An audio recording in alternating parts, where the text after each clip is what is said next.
নির্বাচন কবে হবে সে আলোচনা এই সরকার দায়িত্ব নেওয়ার পর থেকেই হচ্ছে। যদিও এই আলোচনা যখনই এসছে তখন এই আলাপ আরো কেউ কেউ করেছেন যে সরকার মাত্র দায়িত্ব নিয়েছে, এই সময় নির্বাচনের আলাপ কেন? আমাদের মনে থাকার কথা, বিএনপি স্পেসিফিকলি প্রথম 3 মাসের মধ্যে নির্বাচন দিতে হবে, তারপর 6 মাসের মধ্যে নির্বাচন দিতে হবে, কিন্তু তারা রিয়ালাইজ করেছে যে এই আলাপটা তাদের হয়তো ওই সময় প্রিম্যাচিওর হচ্ছে, ফলে তারা পরবর্তীতে নির্বাচনের রোড ম্যাপ চাইতে শুরু করেছিলেন। ডক্টর ইউনূস সম্প্রতি আজারবাইজানে গেছেন জলবায়ু সম্মেলনে, সেখানে একটা সংবাদ সংস্থার সাথে সাক্ষাৎকারে নির্বাচন সম্পর্কে কয়েকটা কথা বলেছেন। সেটাকে আমরা কিভাবে দেখব সেটা একটু বোঝা দরকার আছে, এবং তিনি এই কথাগুলো যে প্রেক্ষাপটে বলেছেন সেই প্রেক্ষাপটও এখন ভাইটাল। তিনি বলছেন, আমরা হলাম অন্তর্বর্তী সরকার, আর তাই মেয়াদকাল যতটা সম্ভব সংক্ষিপ্ত হওয়া উচিত। একদম খুব স্পষ্টভাবে বলা হয়েছে। তিনি আরো বলেন, যেভাবে প্রতিশ্রুতি দেওয়া হয়েছে সেভাবেই একটি অবাধ এবং নিরপেক্ষ নির্বাচন আয়োজন করা হবে। উনি বলেন, কত দ্রুত নির্বাচন অনুষ্ঠিত হবে সেটি নির্ভর করবে কত দ্রুত গণতান্ত্রিক সংস্কার করা হচ্ছে তার উপর। এর জন্য দ্রুততার সাথে একটি মতৈক্য তৈরির আশা করছেন বলেও তিনি জানান। আমি এই জায়গাটুকু, উনি আরো অন্যান্য অনেক কথা বলেছেন, জলবায়ু ইস্যুতে কথা বলেছেন, এটা এক্সক্লুসিভ একটা জলবায়ু সম্মেলন ছিল। তো সেটা বাদ দিয়েও যদি নির্বাচনের প্রেক্ষাপটটা একটু নতুন আছে বলে আমরা মনে করি। আমরা খেয়াল করেছি নির্বাচন কবে হবে সেটা নিয়ে আবার একটু জোর গলায় আলাপ আলোচনা শুরু হয়েছে, এবং যে বিএনপি বেশ কিছুদিন ধরে চাইছিলেন যেটা রোড ম্যাপ দেওয়া হোক, সেই বিএনপি এখন আশু বা দ্রুত নির্বাচন নিয়ে আলাপ শুরু করেছেন। এটা আমাদের সামনে এখন খুব ক্লিয়ার। এটা একটা স্পেসিফিক পয়েন্টও আছে, আমরা ধারণা করতে পারবো। সেটা হচ্ছে বৈষম্য বিরোধী ছাত্র আন্দোলন এবং নাগরিক কমিটি তারা কতগুলো তাদের চাওয়া বা দফা ঘোষণা করেছেন নিজেদের মতো করে, এবং তারা সরকারকে চাপ দিতে শুরু করেছেন। রাষ্ট্রপতি অপসারণ থেকে শুরু করে সেকেন্ড রিপাবলিক প্রক্লেম করা এবং নতুন সংবিধান লেখা, আগের সংবিধান বাতিল করে এটাকে বাতিল ঘোষণা করে। এই ঘটনার পর থেকে বিএনপি খুব জোরে দ্রুত নির্বাচনের দাবি আবার শুরু করেছে। সো এই প্রেক্ষাপটেই প্রধান উপদেষ্টা এই বক্তব্যটা দিয়েছেন, আমরা ধারণা করতে পারি। এখন কেন, বা এটা আমরা আদৌ কতটুকু কি মনে করব?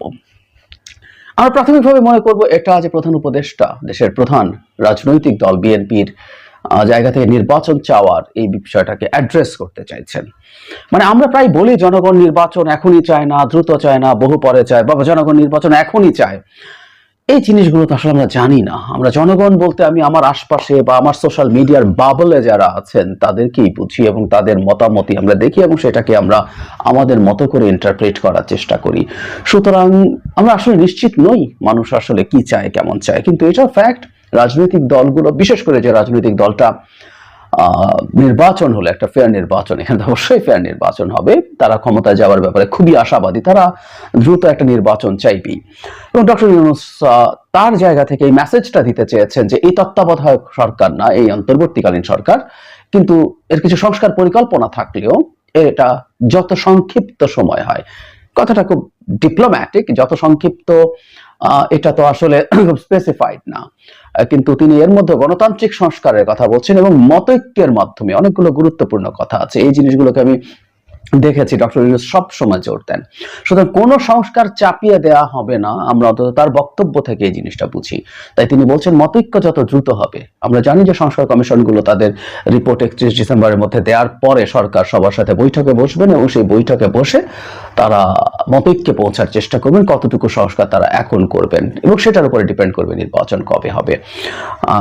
তাতে কিছু যদি কিন্তু তো আছেই, কিন্তু তিনি তার জায়গা থেকে এটা নিশ্চিত করতে চাইছেন, কারণ এই ধরনের একটা সমালোচনা বা ধারণা কারো কারো মধ্যে আছে যে এই অন্তর্বর্তীকালীন সরকারের কেউ কেউ আছেন যারা এই সরকারটাকে দূরে টেনে নিয়ে যেতে চান, এবং সংস্কার বা অন্যান্য অজুহাতে তারা এটাকে অজুহাত মনে করছেন, এই অজুহাতে তারা এই ক্ষমতা থেকে যেতে চান, এবং এটার জন্য শুধু সরকারের ভেতরে না, সরকারের বাইরে থেকেও অনেকের এক ধরনের উস্কানি আছে।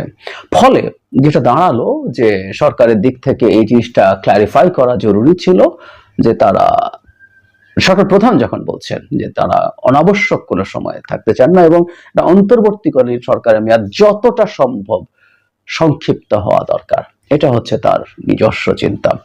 সো আমরা তাকে এই ব্যাপার নিয়ে বলবো সেটা হচ্ছে সরকারি অবস্থানটা ক্লিয়ার হয়েছে মোটামুটি, যদিও অ্যাম্বিগুইটি আছে, কিন্তু 100 দিন যাওয়ার পর আমার মনে হয় এবার যখন একটা ক্লিয়ার রোড ম্যাপ, মানে সরকারকে আসলে এবার স্পষ্ট একটা টাইম ফ্রেম দেওয়া দরকার আছে। টাইম ফ্রেম আসলে আরেকটা কারণেও জরুরি, এটা মনে রাখা দরকার, সেটা হলো প্রত্যেকটা রাজনৈতিক দল যারা ভবিষ্যতে বাংলাদেশ শাসন করবে, একটা দেশ গণতান্ত্রিক দলগুলো, রাজনৈতিক দলগুলো শাসন করবে, এটাই নিয়ম।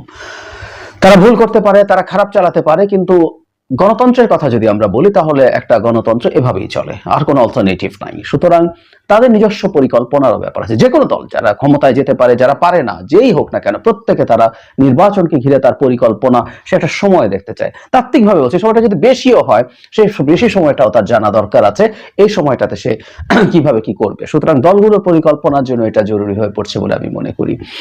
আমি আশা করি সরকার 100 দিন পার হওয়ার পর নিজেদের মধ্যে বসবেন এবং তারা আসলে আরো স্পেসিফিক সময় দেওয়ার একটা চিন্তা ভাবনা করবেন। আমি জানি সংস্কার প্রস্তাবের পর আলোচনার ভিত্তিতে সেটি ঠিক হওয়ার কথা, কিন্তু মোটামুটি তারা এখনই রাজনৈতিক দলগুলোর সাথে একটু যোগাযোগ বাড়ানো এবং তাদের মোটামুটি একটা ধারণা তৈরি করা, এবং সেটার আভাস পুরোপুরি স্পেসিফিক ডেট না দিলেও একটা আভাস তাদের নির্বাচন নিয়ে দেওয়া শুরু করা দরকার। কারণ নির্বাচনের ডেট এবং কবে নির্বাচন হচ্ছে এটা নিয়ে একটা অস্থিরতার শঙ্কা আমরা উড়িয়ে দিতে পারি না। কেউ চাইছেন, এমনকি রাজনৈতিক দলের মধ্যে কেউ কেউ আবার এই ব্যাপারে দ্বিমত প্রকাশ করছেন যে সরকার অনেক বেশি সময়ও থাকা উচিত। প্রত্যেকে তার তার রাজনৈতিক হিসাব আছে। সুতরাং এই হিসাব নিয়ে যদি মাঠের রাজনৈতিক দলগুলো নেমে পড়ে, এটাই সরকারের জন্য সামাল দেওয়া কঠিন হবে। সুতরাং সরকারের প্রোঅ্যাক্টিভলি, রিঅ্যাক্টিভলি না, প্রোঅ্যাক্টিভলি এই ব্যাপারটাকে ডিল করা দরকার এবং আরো বেশ খানিকটা স্পেসিফিক তথ্য তাদের খুব বেশি সময় নেওয়া উচিত না।